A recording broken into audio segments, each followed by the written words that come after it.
এই মুহূর্তে দর্শক বন্ধুগণ আপনারা দেখছেন টিভি সকাল ইউটিউব চ্যানেল। সরাসরি দেখতে পাচ্ছেন হিন্দু মুসলিম এবার দাঙ্গার ছক। কি হচ্ছে ভিডিও ফুটেজ? 10-15টা করে মুসলমান ছেলেদের বাইক এখানে দাঁড়ানো থাকে।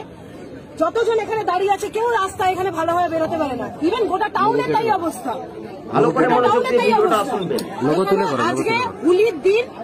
আজকে হুলির দিনে 50টার মতো প্রায় গাড়ি, 50টার মতো আরো বেশি হবে।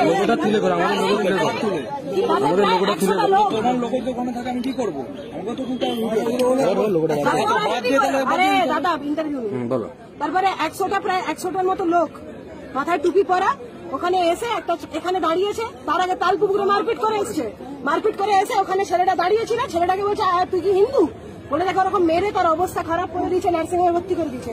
একটা জেঠুকে এখান থেকে ঠেলেছে এমন জেঠুটা পড়ে গেছে, এই দিকটা পুরো ফ্র্যাকচার হয়ে গেছে। আল্লাহ না এটা ইউপি নয়, বলছে এটা ইউপি নয়, বলছে এখানে আল্লাহু আকবার জয় বাংলা, মানে জয় বাংলা করে কি যাকে খুশি কেটে দেওয়া যাবে নাকি এখানে? আজকে এখানে হচ্ছে, কালকে টাউনের ভিতর হবে, পরশুদিন মানিকতলাতে যাওয়া যাবে না। আপনারা প্রশাসনের কাছে কি চাইছেন? প্রশাসন তো দাঁড়িয়ে আছে, কি চাইছেন? প্রশাসন কোনো কাজের নয় দাদা। এবার যা মনে হচ্ছে দেখে সবাইকে নিজের পরিবারের দায়িত্ব নিজের হাতে নিতে হবে, তাতে যদি জেল হয় হবে। বলছি আপনাদের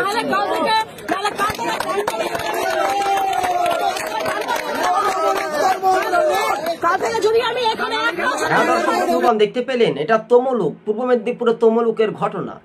পুলিশ প্রশাসন নিরপেক্ষতা বজায় কোথায় দেখা যাচ্ছে, এটাই নিয়ে কিন্তু রাজনৈতিক মহলের সমালোচনা ঝড় কিন্তু বইতে চলেছে।